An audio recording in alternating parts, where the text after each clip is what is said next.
இந்த 7 கிராத்து 7 வகையாக குரான் அருளப்பட்டதுங்கிறாங்கள்ல, அதுக்கு 3219வது ஹதீஸை அவங்க எடுத்து காட்டுறாங்க. 3219 மட்டுமில்ல, இன்னும் பல ஹதீஸுகளில் ரசூல் ஸல்லல்லாஹு அலைஹி வஸல்லம் அவர்கள் 7 விதமாக அருளப்பட்டது என்று சொன்னதற்கு ஆதாரங்கள் இருக்கிறது. குரான் ஒரு முறையில் அருளப்படவில்லை, 7 முறையில் அருளப்பட்டிருக்கிறது. 7 முறையில் அருளப்பட்டாலும் 7ல் எதை ஓதினாலும் அது குரான் தான் என்ற கருத்துப்பட சில ஹதீஸ்கள் இருக்கிறது. அதுக்கு ஒரு சாம்பிள் சொல்வதாக இருந்தால், உமர் ரலியல்லாஹு அன்ஹு என்ன செய்கிறாங்கன்னு கேட்டால், ஹிஷாம் இப்னு ஹக்கீம் என்பவர் ஃபுர்கான்கிற சூறாவை ஓதுறார். இதாக ஹிஷாம் என்பவர் ஓதுகிறாரு. அதை உமர் கேட்குறார். கேட்டார்னு சொன்னால் உமர் அந்த மனப்பாடம் பண்ணி வச்சுருக்கிறார்ல, அதுக்கு மாற்றமாக இவர் ஓதுறார். உடனே ரசூலுல்லாஹ்ட்ட இழுத்துட்டு வந்துடுறாங்க, இது என்னப்பா செய்யுதுன்னு சொல்லி. அப்போ ரசூல் ஸல்லல்லாஹு அலைஹி கேட்கும்போது இவர் என்ன மாதிரி ஓதுறான்னு ஓத சொல்லி கேட்குறாங்க. ரெண்டுமே சரிதான், நீ ஓதும் சரிதான், நீ என்ன எந்த இடத்தில் அப்படி குறிப்பிட்டார்கள்னு வரல, எந்த வாசகத்துக்கு சொன்னார்கள்னு வரல. பொதுவாக இவர் ஓதுறையும் கேட்குறாங்க, இதுவும் கரெக்டு தான், இவர் ஓதுறையும் கேட்குறாங்க, அதுவும் கரெக்டு தான். குரான் 7 விதமாக அருளப்படுது, எது 7மோ அது ஓதிக்கிறங்க அப்படிங்கிற ஹதீஸ் புகாரில் 2419வது ஹதீஸாக இப்படியும் வந்திருக்கிறது. நீங்கள் சொன்ன ஹதீஸோடு அதையும் சேர்த்துக்கலாம். அதே மாதிரி ரசூல் சார் ஜிப்ரீல் எனக்கு ஒரு முறையில் ஓதி காட்டினார். நான் கொஞ்சம் அதிகப்படுத்தி கேட்டுக்கொண்டே இருந்தேன், கடைசியாக 7 முறையில் வரைக்கும் வந்துட்டார் என்று ரசூல் ஸல்லல்லாஹு அலைஹி வஸல்லம் சொன்ன ஹதீஸ் 3219வது ஹதீஸாக இருக்கிறது. 4992 வருகிறது, இன்னும் பல இடத்துல வருது. அப்போ குரான் 7 விதமாக அருளப்பட்டுச்சு என்று சொன்னால், குரானை தொகுத்தாங்கல்ல, அது புரிஞ்சுக்கிறதுக்காக சொல்கிறேன். உஸ்மான் ரலியல்லாஹு அன்ஹு அதை எடுத்தாங்கல்ல, அவங்க 7 புஸ்தகமாக நம்ம ஆக்கி தந்திருப்பாங்க. 7 விதமாக அருளப்பட்டால் என்ன செஞ்சுருப்பாங்க, 7 விதமாக அந்த புத்தகத்தை தந்திருப்பாங்க. ஒரு புஸ்தகமாக தான் ஆக்குனாங்க. எல்லாருடைய எழுத்துக்களையும் வாங்குகிறாங்க, அதன்படி அதை தயாரிக்கிறாங்க. அபூபக்கர் அவர்கள் தயாரிக்கிறாங்க. ஃபஸ்ட்டு ஒரு குரானை இதான் குரான் ஆக்கிடுறாங்க. அதான் ரசூலுல்லாஹ் மௌத்தா போன பிறகு செஞ்ச வேலை அதுதான். குரான் இதுதான் ஆக்கிட்டாங்க. அப்போ ஏன் ஒரு குரான் ஆக்குனாங்க? 7 விதமாக ஆக்கியிருந்தாங்கன்னு சொன்னால், இது ஒரு வகை, இன்னொரு வகையை போடுங்க, இது இன்னொரு வகை அப்படின்னு சொல்லி ஒரு 7 குரானை எடுத்துகிட்டு போயிருப்பாங்க, எடுத்து தயாரிச்சிருப்பாங்களே. அப்போ அந்த கொஸ்டின் வரல, நீங்கள் எனக்கு ஒன்று தானே எழுதியிருக்கீங்க, இது யார் எங்கெங்கிட்ட யாராவது கேட்டாங்களா? அப்போ 7 விதமாக அருளப்பட்டுச்சு என்பதுன்னு என்னென்ன கூத்தெல்லாம் பண்ணியிருக்காங்கன்னு நான் உதாரணத்தோடு எடுத்து காட்டுறேன். 7 கிராத்துங்கிற பேரில் எவ்வளோ பைத்தியம் விளையாடி இருக்கிறாங்கன்னு நான் காட்டுறேன். ஆனால் இது முதல்ல விளைக்கிறதுக்காக சொல்கிறேன். அப்போ குரான் 7 முறையில் அருளப்பட்டிருந்துச்சுன்னு சொன்னால், 7 குரானை அபூபக்கர் எடுத்தாரா? உஸ்மான் பிரதி எடுத்து உலகமெல்லாம் பரப்புனார, ஒவ்வொரு நாட்டுக்கும் 7 பிரதி அனுப்பி வச்சாரா? இந்த மாதிரி வச்சுக்க, அல்லது இந்த மாதிரி வச்சுக்க, அல்லது இந்த மாதிரி வச்சுக்கன்னு செஞ்சாரா? ஒன்றா? அப்போ அன்றிலிருந்து இன்றைக்கி தேதி வரைக்கும் குரான் என்று நம்ம கையில் வந்திருக்கிறத ஒன்று தானே வந்துருக்குது. அப்போ இங்கே 7 முறையில் அருளப்பட்டுச்சு. அப்போ 7 முறையில் அருளப்பட்டதுடைய அர்த்தம் என்னன்னு கேட்டால், அந்த எழுத்துக்களை உச்சரிக்கிற விதம் இருக்குல்ல, அரபுகள்லையே நம்ம தமிழை எடுத்துக்கிறோமே, சென்னை தமிழ்னு ஒரு தமிழ் இருக்கிறது, நம்ம திருநெல்வேலி நெல்லை தமிழ்னு ஒரு தமிழ் இருக்கிறது, மதுரை தமிழ்னு ஒரு தமிழ் இருக்கிறது, தஞ்சாவூர் தமிழ்னு அது சோழ நாட்டு தமிழ் தனியாக இருக்குது. அப்போ தமிழ்ங்கிற ஒரு பாஷையில் ஒரு பாஷை தான். அந்த பாஷை இப்போ தான் உதாரணத்துக்கு சொன்னல, அந்த மருதாணின்னு சொல்கிறாங்கல்ல, ஒருத்தர் மருதாணிங்கிறான், ஒருத்தர் மறுவண்டிங்கிறான். அதை சொல்லும் பொழுது அப்படி தான் சொல்கிறான். உதாரணமாக 80ன்னு நம்ம சொல்லுவோம், தஞ்சாவூரில் 80ம்பாங்க. 80க்கு மட்டும் லானா போட்டு விட்ருவாங்க. தஞ்சாவூரில் செய்வாங்க 81, 82ம்பாங்க. தஞ்சாவூர் பாஷையில் தஞ்சாவூர் பகுதிக்கெல்லாம் போனீங்கன்னு சொன்னால் 80ங்கிறத சொல்ல மாட்டாங்க. அப்போ 80ங்கிறது 80ம்பாங்க. அப்போ 80ங்கிறது 80 ஒன்று தானே. அவன் அப்படி பழகணும், அப்படி தானே செய்வான். அந்த மாதிரி குரானில் ஒரு 80ன்னு வருதுன்னு வைங்க, நீங்கள் சென்னையில் உள்ளாலும் 80ம்பீங்க. அவன் என்ன தெரிஞ்சதுனால 80 தான் தஞ்சாவூர்காரன் சொல்லுவான் உதாரணமாக. இதுதான் 7 வகைங்கிற. 7 வகைன்னு சொன்னால் வட்டார வழக்குகள், அதே சொல் அப்படி இருக்கும். அதை வாசிக்கும் பொழுது என்ன செய்வாங்கன்னு கேட்டால், ஒவ்வொருத்தரும் ஒவ்வொரு விதமாக வாசித்தாங்கன்னு சொன்னால், ஒரு 7 விதமாக. ஒரு உதாரணமாக இந்த எகிப்துக்கு போனீங்கன்னு வைங்க, எகிப்தில் அந்த ஹா இருக்குல்ல, அந்த ஹா கான்னு சொல்லுவான். உலுஹா காமா. இந்த காங்கிறதே இல்லை இவங்கள்ட்ட. ஆனால் அவன் அப்படி தான் ஓதுவான். அப்துல் பாசித் வரைக்கும் அப்படி தான் ஓதுவாங்க. அந்த ஹாங்கிறது என்ன இல்லை, அந்த எகிப்து ஆட்களுடைய நாக்குக்கு வரமாட்டேங்குது. அவன் என்ன செய்யறான், ஹாவையெல்லாம் கான்னு சொல்லுவான். அப்போ அது சொல்லலாமான்னா சொல்லிட்டு போ, அது ஒரு வட்டார வழக்கு தானே, அதே சொல்லத்தானே அப்படி உச்சரிக்கிற. அப்போ அந்த மாதிரி அதனால தான் ஒரு குரானில் எல்லாம் அடங்கிருச்சு. 7 ஆக்கலை. 7 ஆக்காமல் இருந்ததுலேருந்து என்ன விளங்குதுன்னா, அந்த ஒரு குரான் தான் அதை வாசிக்கும் பொழுது சில பகுதிகளில் சில சொற்களை ஒரு விதமாக வாசிப்பார்கள், இன்னொரு சொற்களை அந்த அந்த அந்த உச்சரிப்பை கொஞ்சம் மாற்றி வாசிப்பாங்க இன்னொரு ஏரியாவில். அது சரியா இது சரி ரெண்டும் சரி தான், போ 7 விதமாக செஞ்சுட்டு போ. வாசிக்கிறது அந்தந்த மொழியை பொறுத்தானே வாசிப்பாங்க. அந்த மாதிரியான ஒரு அடிப்படையில் என்ன செய்வாங்கன்னு கேட்டால் அரபுகளில் இருந்திருக்கு. அதைத்தான் குறிக்குமே தவிர 7 வகையாகன்னா அது வெவ்வேறு டிஃப்ரெண்ட்டான விஷயங்களாக இருந்துச்சுன்னு சொன்னால் அனைத்தையும் பாதுகாக்கணும். அல்லாஹ் குர்ஆனில் என்ன சொல்கிறான், இன்னா நஹ்னு நஸல்னா திக்ர வ இன்னா லஹு லஹாஃபிலூன். இந்த திக்ரை இந்த குர்ஆனை நாம் தான் அருள் இருக்கிறோம், நாம் பாதுகாப்போம்னு அல்லாஹ் சொல்கிறான்.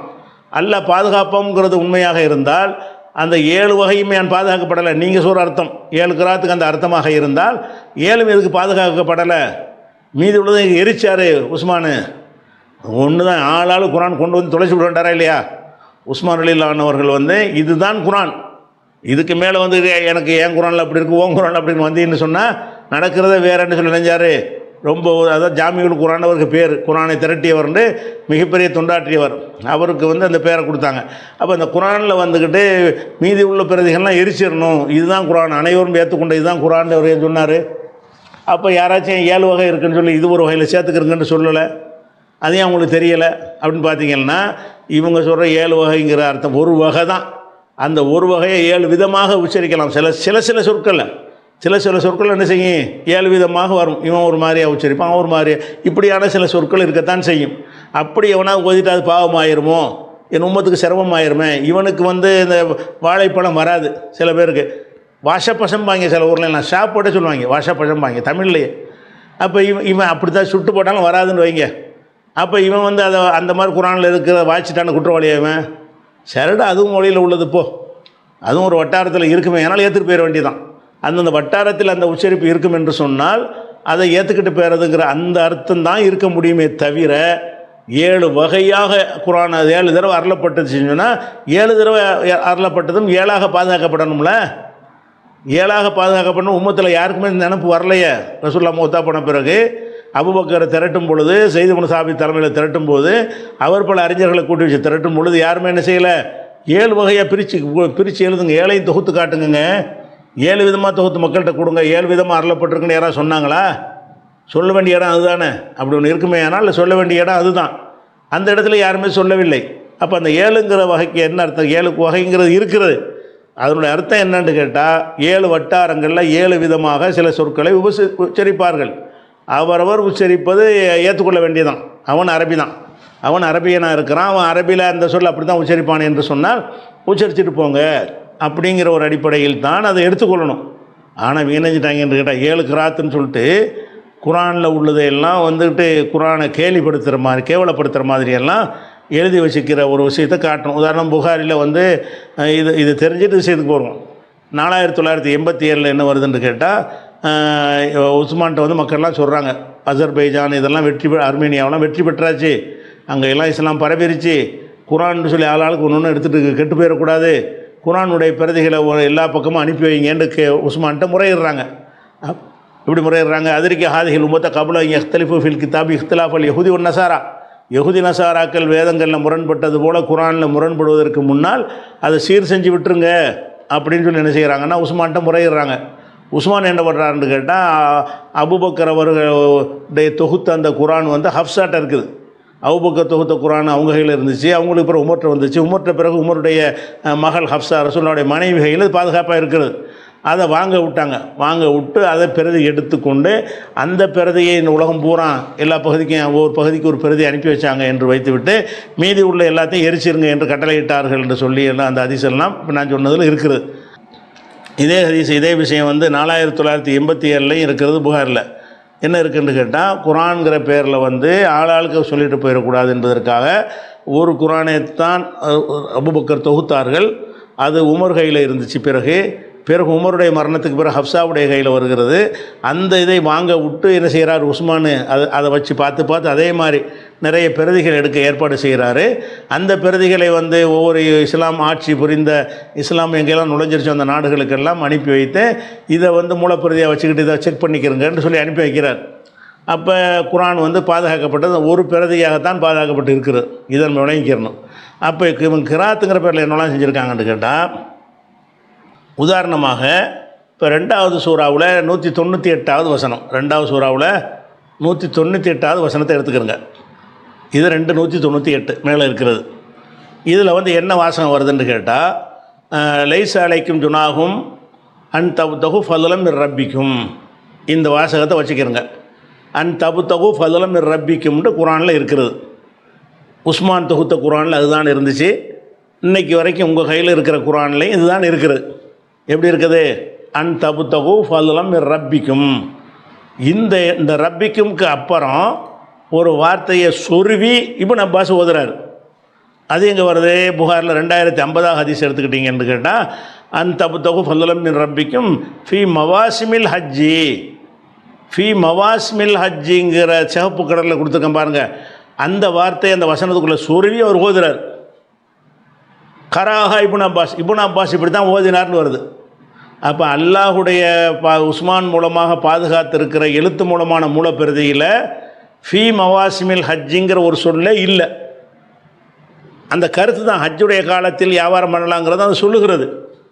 அவர் விளக்கமாக சொல்வதை நினைச்சிட்டாங்கன்னா, அவர் ஓதினார் கிராத்துனாக்கி லைஸ அலைக்கும் ஜுனாகுன் அன் தபுத்தகு ஃபதுலம் மிர் ரப்பிக்கும் ஃபி மவாசிமில் ஹஜ்ஜின்னு ஓதுறாங்க. இப்படித்தான் இப்னு அப்பாஸ் ஓதினார் என்று புகாரியில் இருக்குது. இப்படி ஓதினால் இது குரான் பாதுகாக்கப்பட்டுச்சு. இதுக்கு பேர் கிராத்தா? கிராத்துன்னு சொன்னால் இல்லாத ஒரு வார்த்தை சொருகிறதுக்கு பேர் கிராத்தா?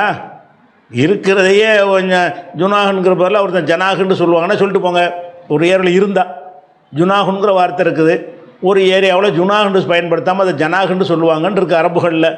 ஜனாகுண்டு வாசிட்டு போங்க. அதுதான் அதுக்கு அர்த்தமே தவிர இதே வார்த்தை தான் இருக்கு.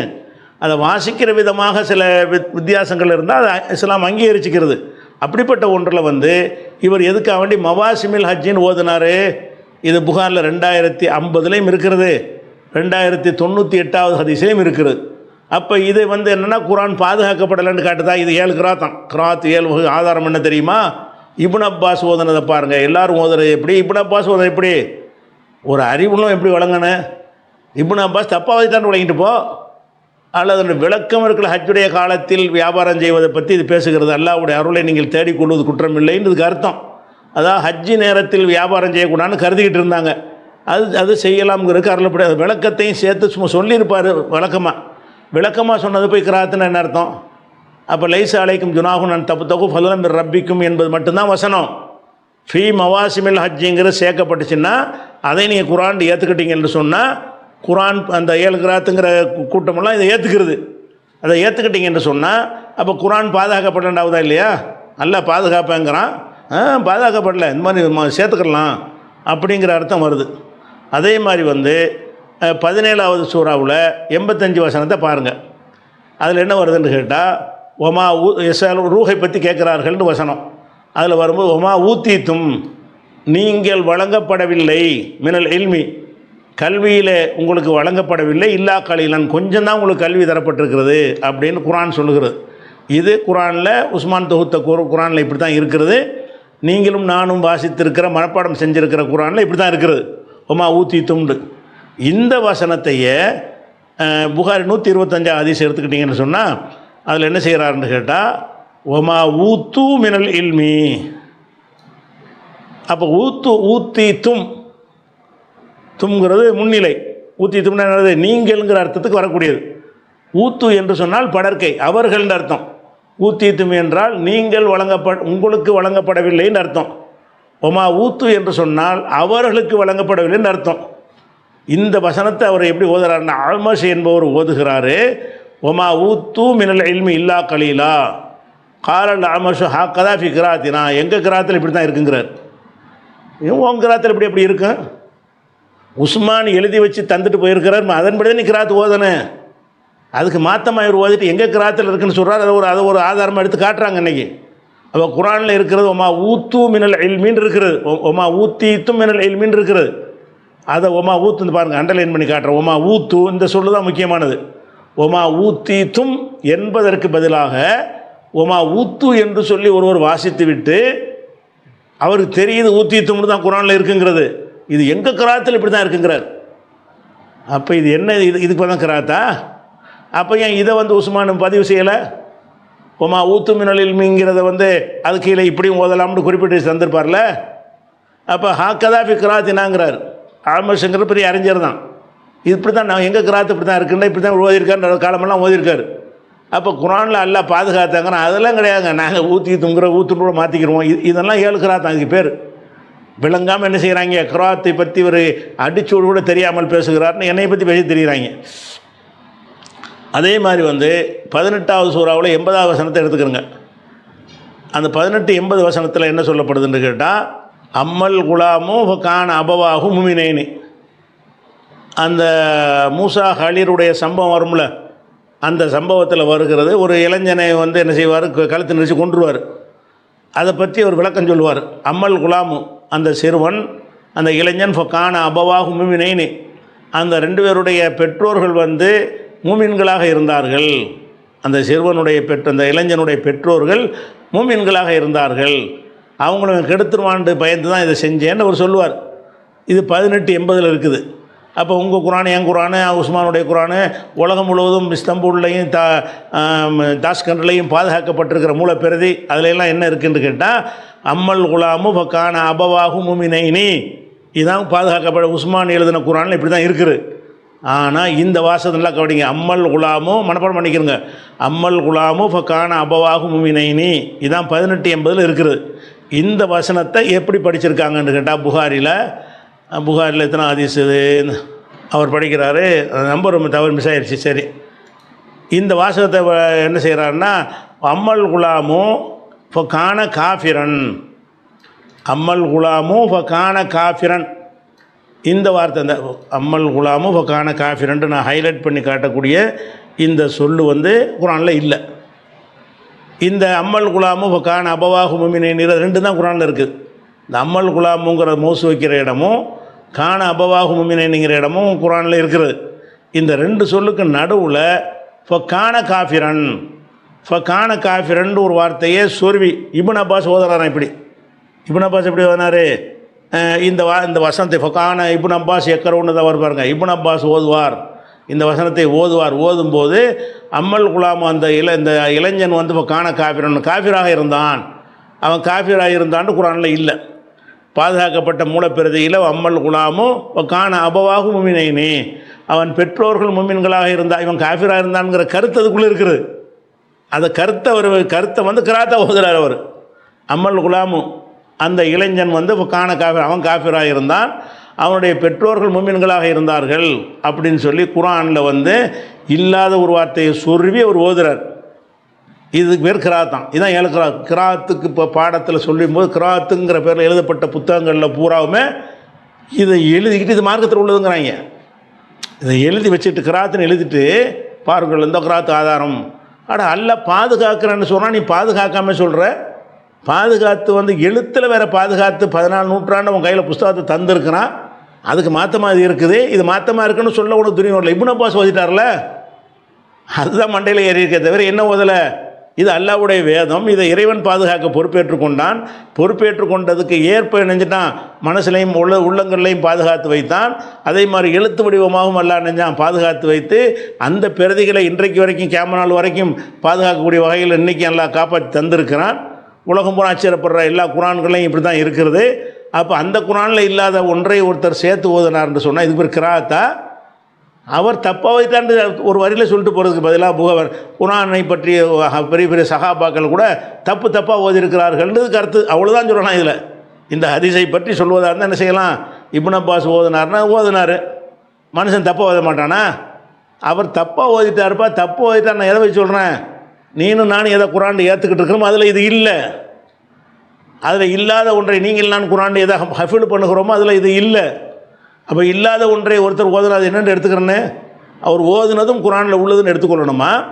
குரானில் இல்லாத அவராக தவறுதலாக ஓதிட்டான்னு எடுத்துக்கொள்ளணுமா? இதுதான் கிராத்தான். 7 கிராத்துங்கிறாங்க. வேடிக்கையாக இருக்கு பாருங்க. அதே மாதிரி 6வது சூறாவில் 2வது 3வது வசனம், அந்த வசனத்தில் என்ன வருதுன்னு கேட்டால், அதாவது 7வது வசனம் 3வது வசனம், கபுர மக்குத்தன் இந்தல்லாஹி அந்த கூடும் ஆலா தஃபோலும், நீங்கள் செய்யாத ஒன்றை செய்வது தான் அல்லாவிடத்தில் ரொம்ப செய்யாத ஒன்றை அல்லாவின் பேரில் சொல்வது தான் பாவத்திலே பெரிய பாவம், அல்லாவுக்கு ரொம்ப கோபத்தை ஏற்படுத்தும். இது அல்லாஹ் சொல்லி காட்டுறான். வசனம் இவ்வளவு தான். இந்த இந்த சொல்லோட இன்னும் ஒரு சொல்லை சேர்த்து ஒரு வசனமாக்கியிருக்கிறாங்க. இவளோட இந்த வசனம் முடிஞ்சிருச்சு. அது நீங்கள் முஸ்லீமில் வரக்கூடிய ஹதீஸை பாருங்கள். முஸ்லீம் வர ஹதீஸ் எப்படி வருதுன்னு கேட்டால், லிம தக்குரோன் மாலா தஃபலூன் இப்போ துக்குத்தபு பாருங்கள், இதெல்லாம் இல்லாது.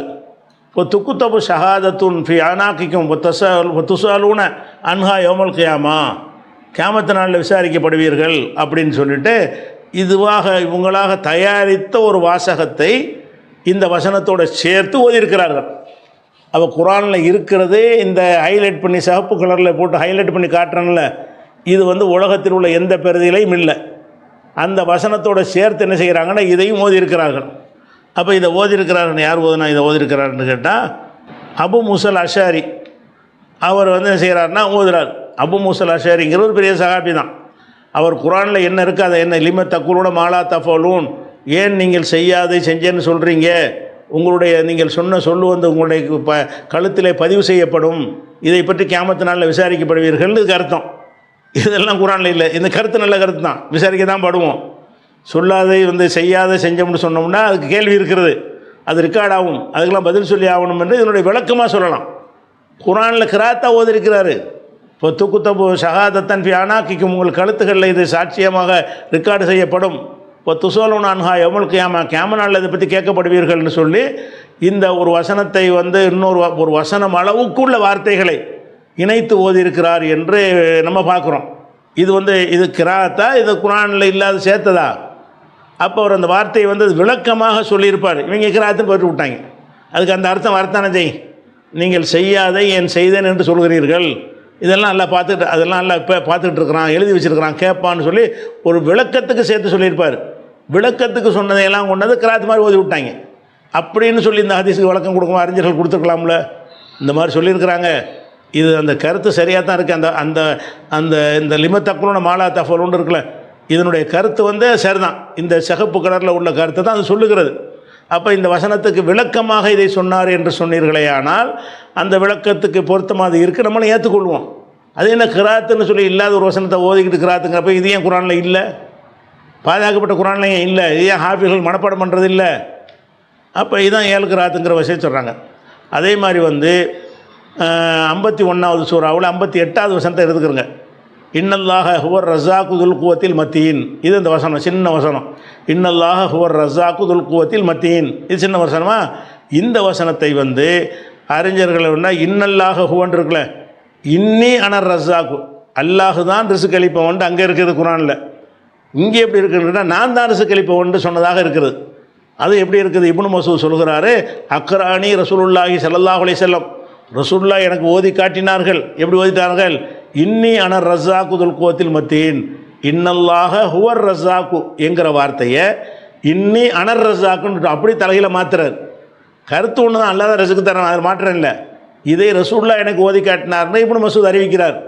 அப்போ இப்னு மசூத் சொல்லி இப்படி அறிவித்திருப்பாரையானால் இதை உஸ்மான் பதிவு செஞ்சிருப்பார்ல, இப்படி தான் உங்களுக்கு ஓதி தந்தாரா, அதன்படி எழுதுப்பான்னு சொல்லியிருப்பார்ல.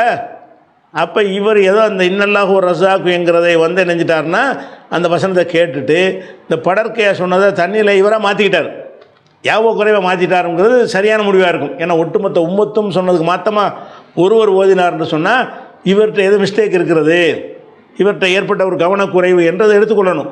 அப்போ இந்த மாதிரியான ஒரு மாற்றத்தையும் செஞ்சுருக்கிறாங்க. அதே மாதிரி உங்களுக்கெல்லாம் தெரிஞ்ச ஒரு சூறா, உள்ளையிலி சூறா இருக்கு பாருங்கள்.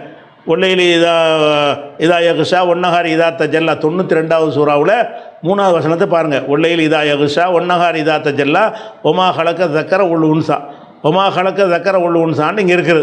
நீங்கள் இப்படி தான் குரானில் மனப்பாடம் பண்ணியிருக்கிறீங்க. இந்த சூறாக்கள் அதிகமான பேர் மனப்பாடம் பண்ணி, சின்ன சூறா தானே, அதிகமான பேர் மனப்பாடம் பண்ணி தொழுகையில் ஓதுவீங்க.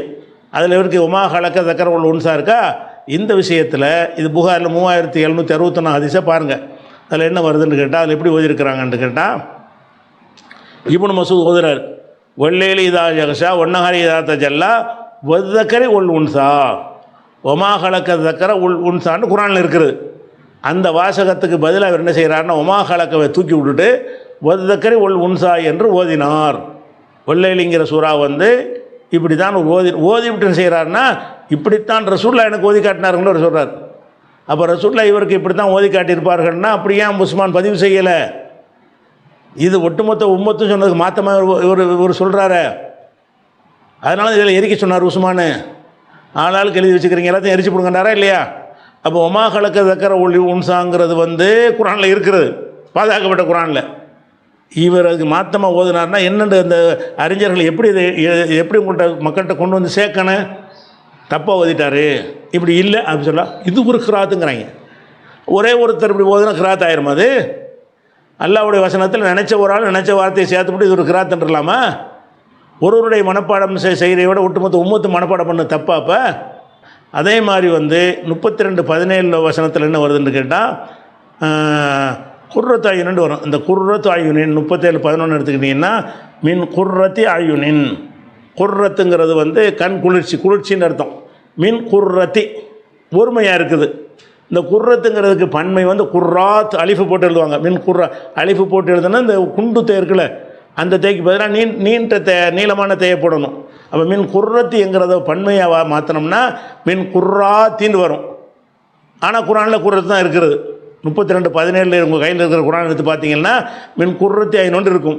ஆனால் புகாரில் 4880 வசனத்தை எடுத்து ஹதீஸை பார்த்தீங்கன்னு சொன்னால் மின் குர்ராத்தி ஆய்வு நின்று என்ன செய்கிறாரு? அபு ஹுரைரா ஓதினார் குர்ராத்தி ஆயுனின். இவர் எப்படி ஓதுவார்? குர்ராத்தி ஆயுனின் குர்ரத்தி தான் இருக்கேன், குர்ராத்தினி பன்மையாக மாற்றினார். குர்ரத்து ஆயுனின் அந்த அலிஃபும் கிடையாது, உருண்டையாக தேய் இருக்குது, நீட்ட தேய் இதில் இருக்குது. அப்போ குர்ராத்தி ஆயுனின் என்று ஓதியிருக்கிறார். அப்போ குரானில் குர்ரத்துன்னு இருக்குது, குர்ராத்துன்னு மாற்றிருக்காரு. யார் இதை சொன்னால்? அபு ஹுரைரா ஓதினாராம்.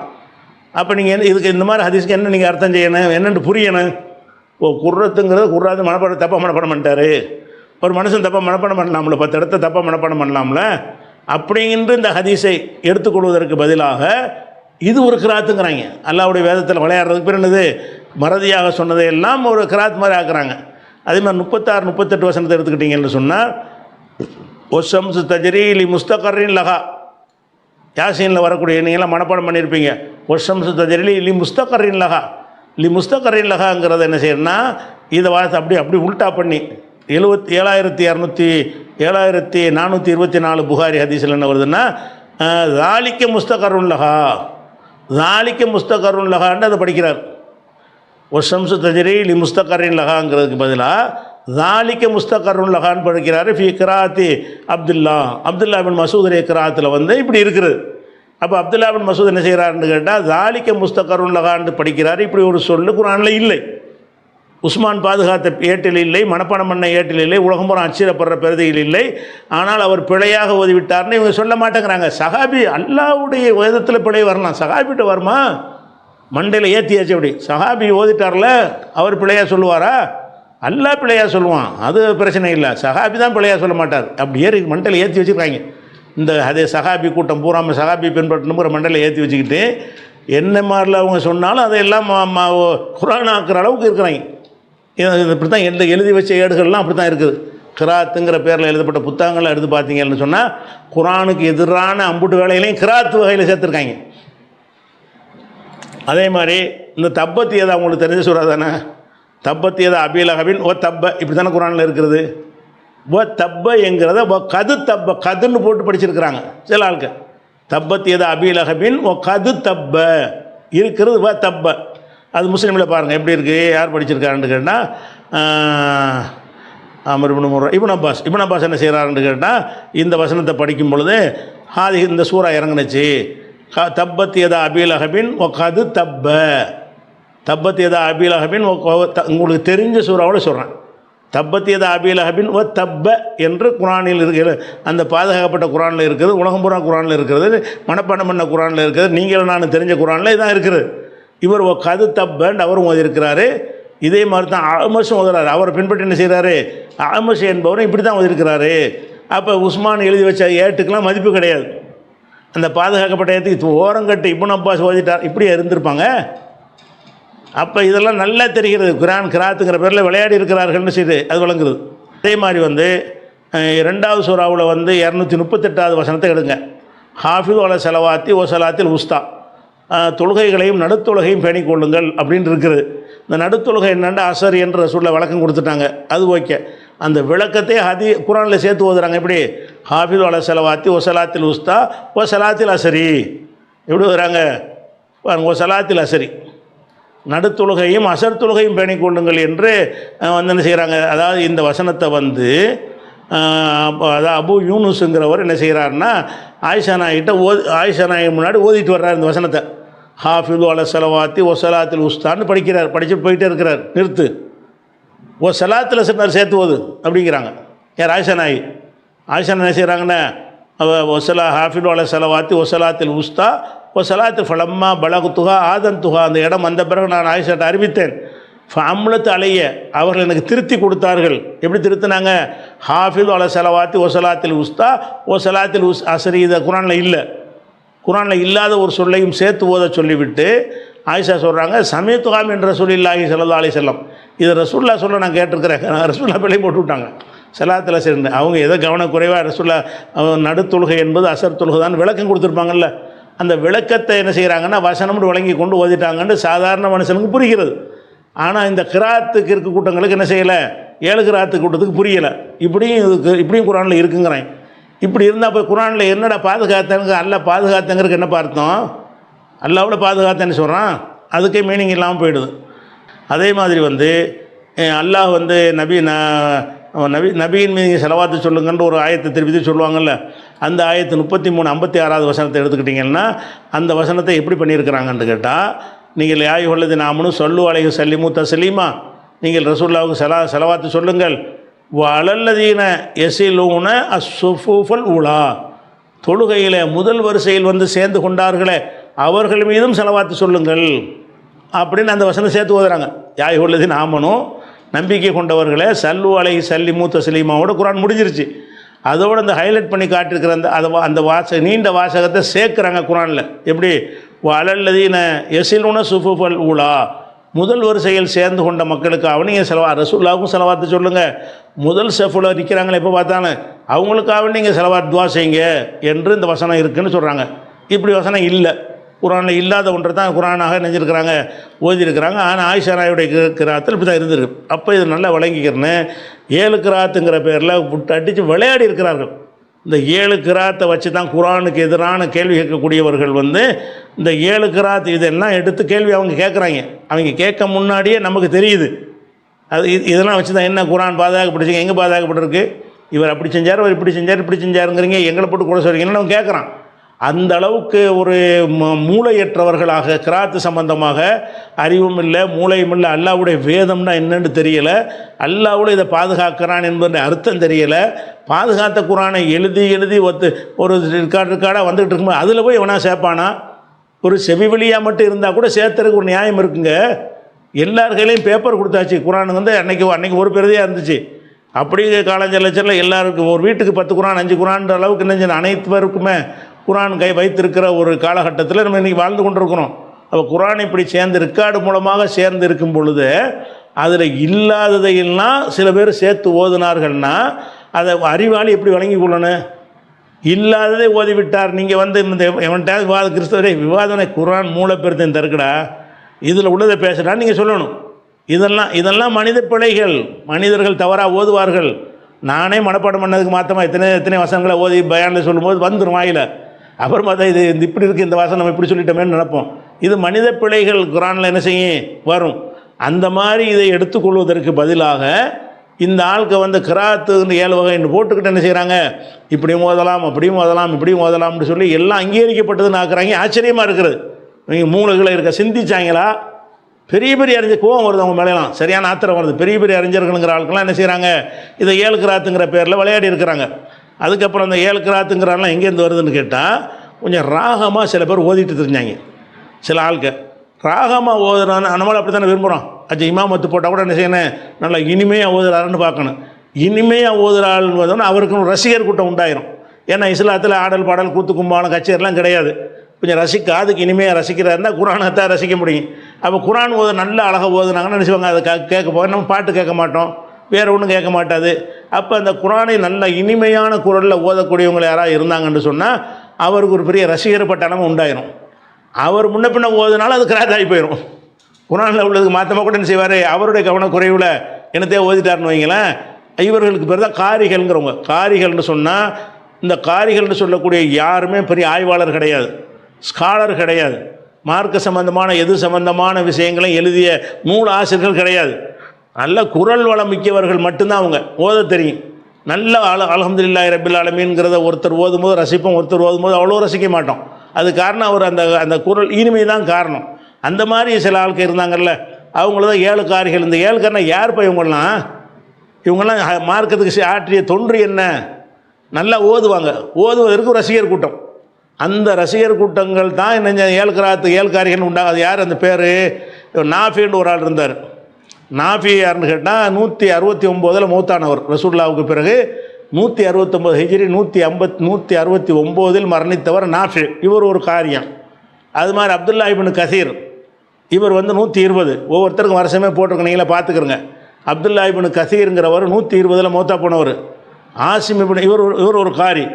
ஆசிம் இப்னு அபின் நுஜூத் என்பவர் 127 மௌத்தா. ரசூலுல்லாஹ் காலத்துக்கு 169 வருஷத்துக்கு பிறகு, 120 வருஷத்துக்கு பிறகு, 127 வருஷத்துக்கு குரானத்துக்கு பிடிக்க வர்றாங்களா இவங்க? அப்போ 169 வருஷமாக ஒருத்தன் ஓத தெரியாமல் வந்தானா? குரான் பாதுகாக்கப்படாமல் இவங்க தான் வந்து நிப்பாட்ட வந்தாங்களா? அப்போ 127 ஒருத்தவங்ககிட்ட குரான் இப்படி தாங்கிறாரு. அப்புறம் அலி இப்னு ஹம்சா அல் கசாயி 189 உள்ளவர், மரணித்தவர். அபு அம்ரு இப்னு லாலா 154 உள்ளவர். அப்துல்லா இப்னு ஆமீர் யஹ்சபி அவர் 121 பிறந்தவர், மரணம் கிடைக்கல. 21 பிறந்தார்னு சொன்னால் ஒரு 80 வருஷம் வாழ்ந்தார். 101 இறந்துருப்பார். ஹம்சா பின் ஹபீப் ஜையாத் இவர் 156 உள்ளவர். இந்த 7 பேரை தான் என்ன செய்கிறாங்க? 7 காரிங்கிறாங்க. இந்த 7 காரிகளுடைய காலமெல்லாம் பார்த்தீங்கன்னா ஹிஜ்ரி 100க்கு கீழ், 100க்கு அப்புறம் தான் வருது. 120, 169, 158. அப்போ ரசூலுல்லாஹ் காலத்துக்கு 120 வருஷத்துக்கு பிறகு வந்த ஆளுக்கு வந்துக்கிட்டு நல்லா ஓதுனாங்கல்ல. அவரோர் ஓதும்போது இவர் ஓதுனுக்கு மாற்றமாக அவர் ஓதுனார்னு வைங்களேன். அப்போ என்ன செய்வாங்க? என்னடா 2 ஊரில் ஒரு யாருப்பா சரி புஸ்தகத்தை காட்டுறா, நீ என்ன செஞ்சுருக்கணும்? சரியான மக்களாக இருந்தால் ஒரு காரியம் நல்லா அழகாக ஓதுறாரு, நீங்கள் டிஃப்ரெண்ட்டாக இருக்குது, நெல் உஸ்மானுடைய பிரதி எடு, இதில் என்ன மாதிரி இருக்குது, நீ என்ன வித்தியாசமாக ஓதுறான்னு மண்டையில் அடிக்கிறதுக்கு பதிலாக அவர் ஓதுனா அவருடைய கிராத்து அது, இவர் அதுக்கு மாற்றம் வேற ஒரு மாதிரி வருவார், இவர் கிராத்து இப்படின்னு சொல்லி அழகாக ஓதியவர்கள் எல்லாம் இதெல்லாம் வந்துக்கிட்டு கொஞ்சம் டிஃப்ரெண்ட்டாக ஓதிட்டார்களோ, டிஃப்ரெண்ட்டாக என்பதில் தப்பாக ஓதிவிட்டார்களோ அதெல்லாம் பேர் கிராத்து. ஏன்? இவங்களுக்கு ரசிகர்கள் இருந்தாங்க. இவங்களுக்கெல்லாம் என்னது? ரசிகர்கள் இருந்த காரணம். 7 கிராத்துங்கிற புறமா ரசிகர் கூட்டம், ரசிகர்களாக இருந்தாங்க. இவங்கெல்லாம் பெரிய ஸ்காலர்களோ ஆய்வாளர்களோ மார்க்கத்தை இவர்கள்ட்ட ஒன்று கூட நீங்கள் அறிய முடியாது. ஒரு புகார்ட்டு அறிகிற மாதிரி, ஒரு முஸ்லீம்கிட்ட அறிகிற மாதிரி, ஷாஃபி இமாம்கிட்ட அறிகிற மாதிரி, ஒரு அகமது இமாம்கிட்ட அறிகிற மாதிரி, ஒரு அவுசாயிட்ட அறிகிற மாதிரி, ஒரு சுபான சௌரிட்ட அறிகிற மாதிரி எல்லாம் இவங்கள்ட்ட எதாவது அறிய முடியும்? உங்களால் ஏதாவது இல்மு கிடைக்குமா? குரல் வளமிக்கவர்கள், குரல் வளமிக்கிறது என்பது பெரிய பெரிய இல்மா? அது ஒரு அறிவே கிடையாது. அது குரல் வளங்கிறது இயற்கையெல்லாம் கூட ஒரு தன்மை. அந்த குரல் வளத்தின் மூலமாக அந்த ஆடல் பாடல் இசையெல்லாம் இல்லாமல் மன்னர்கள் என்ன செய்வாங்கன்னா இவங்களுக்கு நல்லா ஊக்கத்தொகை கொடுத்து குரான் ஓதுதல் கிராத்துங்கிற வகை ஒரு நிகழ்ச்சி மாதிரி நடத்தி சபையை கூட்டி மக்களையெல்லாம் ரசிகர் பட்டத்தை உண்டாக்குவாங்க அந்த காலத்து மன்னர்கள். ஏன்னா குரான் ஒன்று தான் நம்மள்கிட்ட இருக்கிறது, ராகமாக படிப்பதற்கு இது ஒன்று தான் இருக்கிறது. அப்படிங்கிறதுனால இதுக்குன்னு ஒரு கூட்டங்கள் உண்டாகி போய் தான் 7 காரி 7 கிராத்துன்னு உண்டானது. இதில் பிரதானமாக சொல்லக்கூடிய யாருன்னு கேட்டால் வர்ஷுன்னு ஒரு ஆளை வர்ஷுடைய குரானு ஹப்ஸுடைய குரானு 2 இருக்குங்கிறாங்க. 2 இருக்குன்னு கிறுக்கு பயில சொல்லலை. இந்த சவுதி கூமுட்ட அரசாங்கத்திலேருந்து பெரிய பெரிய சல்லப்பு உள்ளமான்னு இருக்கிறாங்களே, இந்த மண்ணாங்கட்டிகள்லாம் சேர்ந்து இருக்கக்கூடிய அந்த சவுதியிலேயே வருஷ குரான்னு ஒரு குரானை பிரிண்ட் பண்ணி வச்சுருக்கானுவோ. ஹப்ஸு குரான் ஒன்று பிரிண்ட் பண்ணி வச்சுக்கிறாங்க. வருஷ குரானா ஹப்ஸு குரானா? யாரா அந்த வருஷு அப்படின்னு விவாதத்தில் கேட்டோம். இந்த வருஷங்கிற ஆள் யாருன்னா 197 உள்ளவர், நல்ல அரபு மொழியில் புலமை மிக்கவர், அரபு மொழி அறிவு நல்லா உள்ளவர். ஆனால் மார்க்கரிய இவருடைய நிலைமை என்னன்னு கேட்டால் பாருங்கள், இது இஸ்வேர் ஆலாமுன் நுபலாவில் இப்னாசீர் சொல்கிறாரு, கான சிக்கத்தன் ஃபில் ஹுரூஃபி, ஹுருஃபு எழுத்துகள் உச்சரிக்கிற விஷயத்தில் ரொம்ப நம்பகமானவராக இருந்தார். அம்மல் ஹதீஸு, ஹதீஸை பொறுத்த வரைக்கும் ஃபமா ராய்னாலஹு ஷையன், ஒரு ஹதீஸை கூட இவர் அறிவித்து நம்ம பார்க்கல. ஒரு வருஷம் பெரிய மார்க் அறிஞருங்கிற ஒரு ரசூலுல்லாஹ் சொன்ன ஒரு ஹதீஸுடைய அறிவிப்பாளர் லிஸ்ட்டு வரும்போது இவர் வரவே மாட்டார். யார் 197 உள்ளவரெலாம் அறிவிப்பாளர் லிஸ்ட்லாம் வருவாங்க. 197 உள்ளவராக இருந்தும் கூட ஃபமா ராய்னாலஹு ஷையன், அவர்கிட்ட ஒரு ஹதீஸையும் காணவில்லை. அப்போ மார்க் ஆய்வாளர்கள் குரல் வளம், குரல் ராகம் உள்ளவர், அவ்வளவுதான். அந்த ஆள் ரொம்ப இனிமையாக பயங்கர மொழி அறிவு நல்லா உள்ளவர், அந்த இலக்கண இலக்கியங்கள் படி கரெக்டாக பேசக்கூடிய ஒரு திறமை மிக்கவர், நல்ல ஒரு பேச்சாளர், நல்ல குரல் வளம் மிக்கவர். ஆனால் ஹதீஸை பற்றி கோழி முட்டை பூஜ்ஜியம் இந்த மாதிரியாக இருந்தவர் தான் யார்? வருஷங்கிற ஒரு ஆள். அவர் குரானை ஓதினார்னு சொன்னால் அது எந்த லட்சணத்தில் இருக்கு, எதன் அடிப்படையில் ஓதுனார், அவர் ஓதுனது எல்லாம் தனி புத்தகமாக்கி விட்டாங்க. அது நம்ம வச்சிருக்கிற அந்த குரானுக்கு மாற்றமாக இருக்கும். மாற்றம்னு தெரிஞ்சுக்கிட்டே சவுதியில் வருஷ குரான் வெளியிடுறானுவோ, வெளியிட்டு சில நாடுகளுக்கு அனுப்புகிறாங்க அரசாங்க செலவுலையே. இது வருஷாச்சா. அடுத்து ஹப்ஸு குரான், ஹப்ஸுன்னு ஒரு ஆள், இவரும் ஏறக்குறைய அந்த காலத்தில் உள்ளவர் தான். ஹப்ஸ் இப்னு சுலைமான் ஒரு பேர். அவர் எழுதின போது ஹப்ஸு கிராத்துமாங்க. இவர் 180 உள்ளவர். இவரை பற்றி அறிஞர்கள்லாம் என்ன செய்கிறாங்கன்னு கேட்டால், ஹப்ஸ் இப்னு சுலைமான் இருக்குல்ல, இவரை பற்றி சொல்கிறாங்க. அஹமது இப்னு ஹம்பல் சொல்கிறார், மத்ரூக்குல் ஹதீஸ், இவர் ஏதாவது ஹதீஸ் அறிவிச்சா ஏற்றுக்கிறாதீங்க, விட்டுருங்க அப்படிங்கிறாங்க அகமது. அதே மாதிரி அகமது இப்னு ஹம்பல் சொல்லிட்டாங்களா. அதே மாதிரி இல்லை இப்னு மொயின் சொல்கிறார், லைசபி சிக்கத்தின், இவர் நம்பிக்கையானால் கிடையாது. எவன் ஒரு ஹதீஸ் அறிவிக்கிறதுக்கு நம்பிக்கை இல்லைன்னு சொல்லியிருக்கிறாங்களோ அவர் தான் குரானுக்கு அத்தாரிட்டி. அவர் ஓதனபடி தான் நம்ம ஓதணுமா. உனக்கு ஹதீஸ் அறிவிக்கிறதுக்கே நம்பிக்கை இல்லைன்னு யாரை பற்றி சொல்லுவாங்க? முன்ன பின்ன சொல்லக்கூடிய ஆளை தான் சொல்லுவாங்க. லைசபி சிக்கத்தின், இவர் சிக்கத்தான நம்பிக்கையான ஆள் கிடையாதுங்கிறாங்க. அலி இப்னுல் மதீனி சொல்கிறாரு, லைஃபுல் ஹதீஸ், அவர் பலவீனமான ஹதீஸ் அறிவிக்கிறவர். தரக்துஹல் அம்தின், வேண்டுமென்று தான் இவரை நான் விட்டுவிட்டேன், இவரோட எந்த ஹதீஸும் நான் அறிவிப்பது கிடையாது. அவ்வளோ பெரிய ஒரு திறமை, ஒரு நல்லவர் யார்? இந்த வருஷங்கிற ஒரு ஹப்ஸுங்கிற ஒரு ஆள். அதே மாதிரி இப்ராஹிம் பொண்ணு யாக்கூபு என்பவர் சொல்கிறாரு, கது ஃபரக மின்ஹுமின் தஹ்ரின், பல காலம் இவரை விட்டு நாங்கள் ஒதுங்கி கொண்டோம் அப்படிங்கிறாரு. புகாரி சொல்கிறாரு, தரக்கூஹு, அறிஞர்கள்லாம் இவரை விட்டு விட்டார்கள். புகாரி என்ன செய்கிற, புகாரி யாரை விட்டு விட்டார்கள்னு சொல்கிறார்களோ அவர் தான் குரானுக்கு அத்தாடு, ஹதீஸுக்கே தகுதி இல்லை வந்த ஆள். அவர் ஹப்ஸுங்கிற ஒரு ஆள், ஹதீஸ் அறிவிக்க தகுதி இல்லாத ஆள். அவர் என்ன செய்ய, ஒட்டுமொத்த குரானே அவர் எப்படி ஓதுனாரோ அப்படி தான் ஓதணுமா. அது ஹப்ஸுக்கிறா தான். அவன் ஓதனோடி நான் ஏன்டா ஓதனேன், எனக்கு உஸ்மான் தொகுத்த குரான் என்கிட்ட இருக்கிறது, பாதுகாத்து இருக்குது, அதன்படி ஓதுவேன்னு சொல்லணும். அப்போ காலல் புகாரி தரக்கு கால முஸ்லீம் சொல்கிறார் மத்ரூக்குன், இவர் மத்ரூக் என்றார், பொய்யர் என்று சந்தேகிக்கப்பட்டவர். அதே மாதிரி நசை சொல்கிறார், லைசபி சிக்கத்தின், நம்பிக்கையானவர் கிடையாது. உலா யுக்தபு ஹதீஸுஹு, இவருடைய ஹதீஸை எழுதி கூட வைக்கக்கூடாது. இவராக ஹதீஸ் அறிவித்தார்னா எழுதி கூட வைக்கக்கூடாதீங்க. அதே மாதிரி இன்னொரு இடத்துல சொல்கிறார், நசை மத்ரூக்குன்னா பொய்யர் என்று சந்தேகப்பட்டவர்னு சொல்கிறார். அதே மாதிரி சாலிஹ் இப்னு முஹம்மது சொல்கிறாரு, லா யுக்தபு ஹதீஸு, இவருடைய ஹதீஸை எழுதி வைத்து கொள்ளக்கூடாது. அஹாதீஸு குல்லுஹா மனாக்கீர், இவர் அறிவிக்கிற எல்லா ஹதீஸிலும் முன்கர், நிராகரிக்கப்பட்டவைகளாக இருக்கின்றன அப்படின்னு சொல்கிறாரு. அதே மாதிரி இவர் அறிவித்திருக்கிறாரு, அஹாதீஸ பவாத்தில், பாத்திலான தப்பான நிறைய ஹதீஸில் அறிவித்திருக்கிறாரு. அபூசுரா சொல்கிறார், லைஃபுல் ஹதீஸ், இவர் ஹதீஸை ரொம்ப பலவீனமான ஆள் அப்படிங்கிறாரு. அபுஹாத்தம் சொல்கிறாரு, லாயுக்தபு ஹதீஸுஹு, அவரோட ஹதீஸை எழுதி கொள்ளக்கூடாது. ஓஹோ லைஃபுல் ஹதீஸ், ஹதீஸில் பலவீனமானவர். லாயு சத்துக்கு, அவரை உண்மைப்படுத்தவே கூடாது. ஓ மத்ரூக்குல் ஹதீஸ், அவருடைய ஹதீஸெல்லாம் விட்டுறணும் அப்படின்னு என்ன செய்கிறாரு சொல்கிறாங்க. அப்போ அதே மாதிரி அப்துல் ரஹ்மான் இப்னு யூசுஃப் இப்னு ஹர்ராஸ் சொல்கிறாரு, கதாபுன், இந்த ஹப்ஸுங்கிறவன் பெரும் பொய்யன், மத்ரூக்குன், பொய்யர் என்று சந்தேகிக்கப்பட்டவர். எலவுல் ஹதீஸ், ஹதீஸை இட்டுக்கட்டுற ஆள் இவர். ஹதீஸில் இட்டுக்கட்டுற ஆள் கிராத்துக்கு தகுந்த மாதிரி ஒரு ஹதீஸ் இட்டுக்கட்ட மாட்டாரா? ஹதீஸை இட்டுக்கட்டி ரசூலுல்லாஹ் இப்படி தான் ஓதினார்கள்னு சொல்லி இட்டுக்கட்டுற ஆளாக தானே இருந்திருக்காரு. ஓதுனாலாம் குரானா.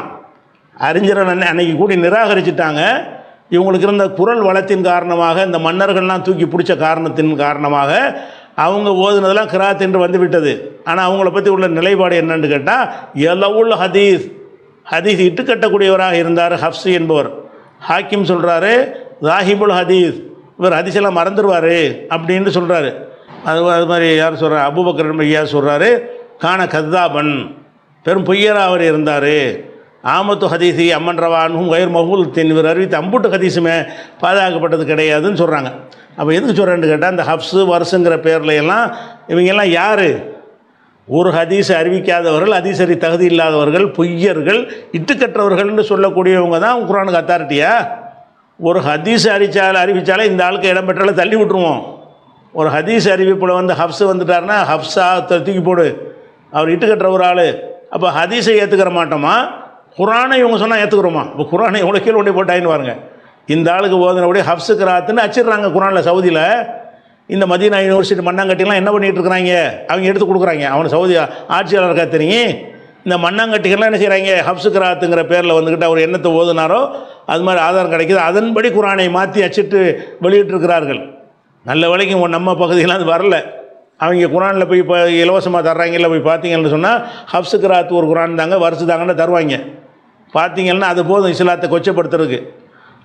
இவங்க ஓதுனதையெல்லாம் குரான் ஆக்கி வச்சுருக்கிறாங்க. அதனால் குரான் முதலைக்கு குரான்ங்கிறது வந்து அல்லாஹ் பாதுகாத்தான். குரான்கிறது ரசூலுல்லாஹ் மூத்தா போன உடனேயே தாமதம் இல்லாமல் அபூபக்கர் அவர்களால் ஸைத் இப்னு சாபித் போன்ற அறிஞர்களை வைத்து அன்றைக்கே தொகுக்கப்பட்டு அன்றைக்கே இதான் குரான் என்று ஆக்கப்பட்டு விட்டது. குரான் என்று முன்ன பின்ன எழுதி வச்ச ஆட்களுடைய தவறுகள்லாம் திருத்தப்பட்டு விட்டது. அனைவரும் ஒத்துக்கொண்ட விதமாக அது மாற்றியமைக்கப்பட்டு ஒழுங்குபடுத்தப்பட்டு விட்டது. அந்த பிரதியை வைத்துத்தான் ஏராளமான பிரதிகள் எடுக்கப்பட்டு வந்தது. அது உலகம் பூர்வம் பரப்பப்பட்டது. அந்த பிரதிகள் இன்றைக்கு வரைக்கும் பல பகுதிகளில் பாதுகாக்கப்பட்டு இதுதான் குரான். அப்போ குரான் என்பது வந்து இதுக்கு மாற்றமாக வந்துக்கிட்டு எவனா ஓதுனான்னு சொன்னான்னா அவன் வந்து விளங்காமல் வேணும்னு விளையாடி இருக்கான், இல்லாட்டி விளங்காமல் ஓதிருக்கான்னு எடுத்துக்கொள்ளணுமே தவிர இதெல்லாம் கிராத் என்னென்ன செய்யக்கூடாது, எடுத்துக்கொள்ளக்கூடாது. விளங்காமல் இந்த கிராத் 7 கிராத்துங்கிட்ட பல அறிஞர்களை பார்த்தேன். இந்த இதில் கூட என்னுடைய தமிழாக்கத்தை பற்றி ஒருத்தர் ஆய்வு செஞ்சு என்ன செஞ்சிருப்பார், சவுதியில் யூனிவர்சிட்டியில் போய் கொடுத்துருப்பார், டாக்டர் பட்டம் வாங்கியிருக்காரு. அதில் பற்றி என்னை பற்றி சொல்லும்போது இதுதான் புகாராக சொல்கிறாரு, 7 கிராத்தில் மறிக்கிறாரு. அந்த கும்பிட்ட உட்காந்து என்ன செய்த அந்த அறிஞர் கிராத்தெல்லாம் மறுக்கிறார், அந்த கிராத்தை பற்றி ஞானம் இல்லை, போதுமான புரிதல் இல்லைன்னு சொல்லி அவர் விளக்கம் கொடுக்குறாரு. அதை உட்காந்து இலங்கையிலேருந்து ஒரு ஆள் முஜாஹித் ஒரு ஆள் போட்டு என்ன செய்கிறாரு, கிராத்தை பற்றி அடிப்படை ஞானம் கூட இல்லாமல் இருக்கிறாரு. நம்ம கிராத்தை பற்றி அடிப்படை ஞானம் இல்லையா, கிராத்துனா என்னவா, குரானில் உள்ளது மாத்தமாக எதெல்லாம் உளறி இருக்கிறார்கள் அதெல்லாம் ஏற்றுக்கிறணுமா, அதான் கிராத்தை பற்றிய ஞானம். எனக்கு அல்லாஹ்வுடைய வேதத்தை பற்றிய ஞானம் இருந்தால் போதும், வழங்குதா, அதை யாவத்தில் வச்சுக்கிறங்க.